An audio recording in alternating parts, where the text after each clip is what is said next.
फराळ खाऊन कंटाळा आला असेल आणि तुमच्याकडे पाहुणे आलेत, काहीतरी छान नवीन पण रिच हवं आहे, तर नक्कीच तुम्ही कांद्याची ही रेसिपी करू शकता. करायला अतिशय सोपी आहे, झटपट होणारी आहे. कशी करायची चला लगेच पाहूया. हाय हॅलो नमस्ते, मी पूजा. मी आणि बरंच काही या यूट्यूब चॅनलवर तुम्हा सगळ्यांचं अगदी मनापासून स्वागत करते. हा स्टार्टर करायला खूप जास्त सोपा आहे. यासाठी काय करायचे, एक मोठं भांडं घ्यायचं, त्यामध्ये 2 ते 3 चमचे दही घ्यायचं. त्यानंतरनं हे दही छान असं फेटून घ्यायचं. सुरुवातीलाच आपण दही घेतले कारण आपला स्टार्टरसुद्धा तसा थोडा रिचच आहे. खायला एवढा भन्नाट आणि करायला एवढा सोपा, लहानांपासून मोठ्यांपर्यंत सगळ्यांना आवडेलसुद्धा आणि अगदी कोणीही सहज करू शकेल असा. तर पहा, दही आधी मी छान असं फेटून घेतलं. त्यानंतरनं त्यामध्ये अर्धी वाटी बेसन पीठ आणि अर्धी वाटी कॉर्नफ्लॉवर घालायचे. कॉर्नफ्लॉवर नसेल तर थोडंसं तांदळाचं पीठ घातलं तरी चालेल. तेही नसेल तर फक्त बेसन पिठाचा वापर केला तरीसुद्धा चालणार आहे. पण कॉर्नफ्लॉवरमुळे कसं थोडा आपण जो पदार्थ करतो आहे ना, त्याला कुरकुरीतपणा येईल. तर पहा, अशा पद्धतीने हे बेसन पीठ आणि कॉर्नफ्लॉवर आपल्याला दह्यामध्ये छान असं मिक्स करून घ्यायचे. त्यानंतरनं जितकं गरजेचं आहे तितकं पाणी घालून घ्यायचं. हे बॅटर आपल्याला खूप पातळ करायचं नाही आहे, त्याचबरोबर अगदीच घट्टसुद्धा ठेवायचं नाही आहे. मी तुम्हाला व्हिडिओत दाखवते आहे ना, अगदी त्या पद्धतीने तुम्ही हे बॅटर तयार करून घ्यायचे. मेन ह्याचं बॅटर तयार करणे, त्यामुळे काळजीपूर्वक पहा. जर बॅटर पातळ झालं तरी तुमचा पदार्थ फसू शकतो आणि खूप घट्ट झालं तरी फसू शकतो. तर पहा, इथे मी अशा पद्धतीने हे बॅटर तयार करून घेतले. आता तुम्हाला दाखवते मी हे कितपत घट्ट आहे. पाहू शकता, चमच्यावरनं अगदी सहज असं पडतंय ना, या पद्धतीने आपल्याला हे बॅटर तयार करून घ्यायचे. छान असं फेटून घेतलंय. याचा रंग बऱ्यापैकी हलका झालेला आहे. तर तुम्हालासुद्धा अशाच पद्धतीने हे बॅटर छान फेटून घ्यायचे.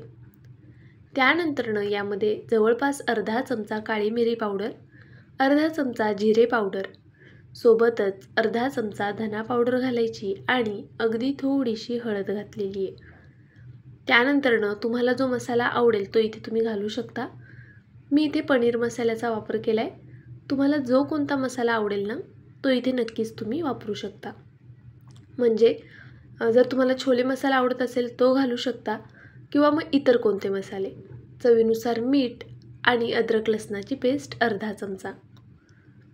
आता हे सर्व घातल्यानंतरनं हे सर्व साहित्य आपल्याला छान असं एकजीव करून घ्यायचे.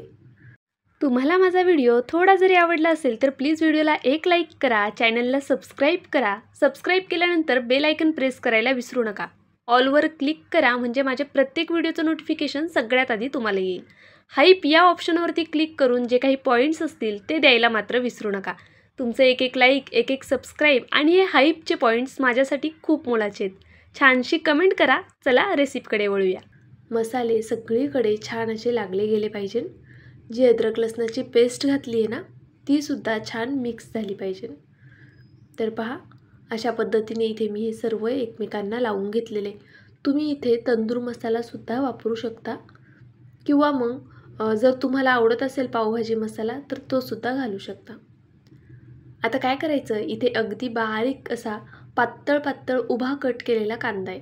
छान पातळ कट करून घ्यायचा आणि त्याचबरोबर गाजरसुद्धा छान असं उभं कट करून घेतलं आहे. तुमच्याकडे अजूनही इतर भाज्या असतील ना, तर त्या तुम्ही नक्कीच यामध्ये ॲड करू शकता. थोडीशी कोथिंबीर घातलेली मी बारीक कट केलेली. मी इथे फक्त गाजर आणि कांद्याचा वापर केला आहे, पण तुम्ही सिमला मिरचीसुद्धा यामध्ये घालू शकता. कांद्याची पात घालू शकता. तुम्हाला आवडतील त्या सर्व भाज्या यामध्ये तुम्ही अशा छान पातळ उभ्या कट करून घालू शकता. आता या बॅटरमध्ये आपण हे सर्व साहित्य छान असं एकजीव करून घेऊया.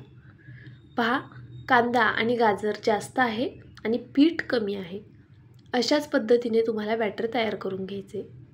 तर तुमचासुद्धा होणारा पदार्थ छान असा मस्त होणार आहे. तर इथे पाहू शकता तुम्ही हे बॅटर छान असं मी मिक्स करून घेतलेलं आहे. आता आपण पनीरचे काही काप करून घेतलेले आहेत ते घेऊया. तर पहा, अशा पद्धतीने इथे मी पनीरचे काप करून घेतलेले आहेत. हे पनीरचे काप आपण यामध्ये अशा पद्धतीने ठेवून याला छान असं कोट करून घ्यायचे.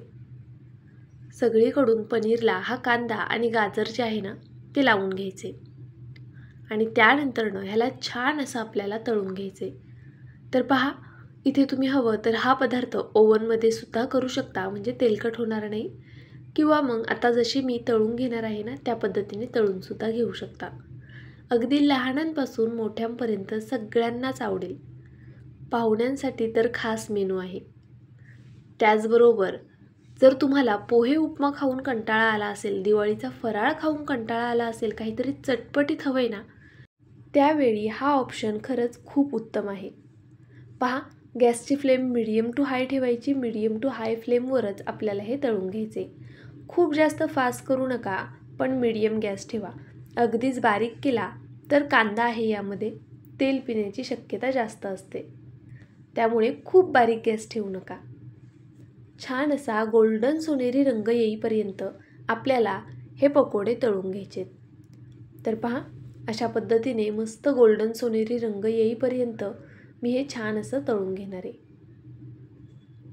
व्हिडिओ इथपर्यंत पाहिला आहे. व्हिडिओला अजूनही लाईक केलं नसेल तर प्लीज व्हिडिओला एक लाईक नक्कीच करा. चॅनलवरती नवीन असाल, सबस्क्राईब केलं नसेल तर सबस्क्राईब करून घ्या. आपल्या चॅनलवरती भरपूर छान छान वेगळ्या नवीन रेसिपीज मी नेहमी अपलोड करत असते. त्यामुळे नवीन असाल तर नक्कीच सबस्क्राईब करा, बेल आयकन प्रेस करा. व्हिडिओ कुठून पाहताय ते सुद्धा कमेंट करून नक्कीच कळवा. इथे पहा, आपल्या पकोड्यांना छान असा गोल्डन सोनेरी रंग आलेला आहे. आता हे पकोडे मी प्लेटमध्ये काढून घेतलेले आहेत. इथे मी तुम्हाला दाखवते. तुम्हाला जर हवं तर तुम्ही हे पकोडे अशाच पद्धतीने सुद्धा खाऊ शकता, पण मी ह्याला अजून चविष्ट करण्यासाठी पुढची एक छोटीशी स्टेप करणार आहे. तर पहा, अशा पद्धतीने छान असं हे प्लेटमध्ये ठेवून घेतलं. आता तुम्हाला हवं तर तुम्ही लहानांपासून मोठ्यांपर्यंत सगळ्यांनाच हे असंच देऊ शकता, किंवा वरतून फक्त थोडासा असा छान पातळ उभा कट केलेला कांदा आणि गाजर टाकून सुद्धा देऊ शकता. पण जर तुम्हाला याला अजून चविष्ट आणि असं सुंदर करायचं असेल ना, तर तुम्ही यावरती थोडंसं चीजसुद्धा किसू शकता, ज्यामुळे आपला हा पदार्थ दिसायला सुंदर दिसणार आहे आणि खायलासुद्धा खूप अप्रतिम लागणार आहे. आणि त्याचबरोबर जर तुम्ही छान अशी ही डिश सजवलीत ना, तर खरंच असं वाटेल की एखाद्या महागड्या हॉटेलमधनं काहीतरी छान स्टार्टर मागवलं आहे. पहा, इथे मी वरतून छान असं चीज किसून घेते. हे पकोडे थोडे गरम गरम असतानाच यावरती चीज किसून घ्यायचं, म्हणजे ते थोडं हलकं मेल्टसुद्धा होतं आणि खायलासुद्धा छान लागतं. तर पहा बरं, हे पकोडे लवकर थंड होत नाहीत. पनीर ना आतमध्ये बराच वेळ छान गरम राहतं. इथे मस्त पहा, आपले हे पकोडे तयार झालेले आहेत. तुम्ही या डिशला काय नाव द्याल ते सुद्धा मला कमेंट करून नक्कीच कळवा. इथे मी एक तोडून दाखवते. अप्रतिम होतात, नक्की एकदा ट्राय करा.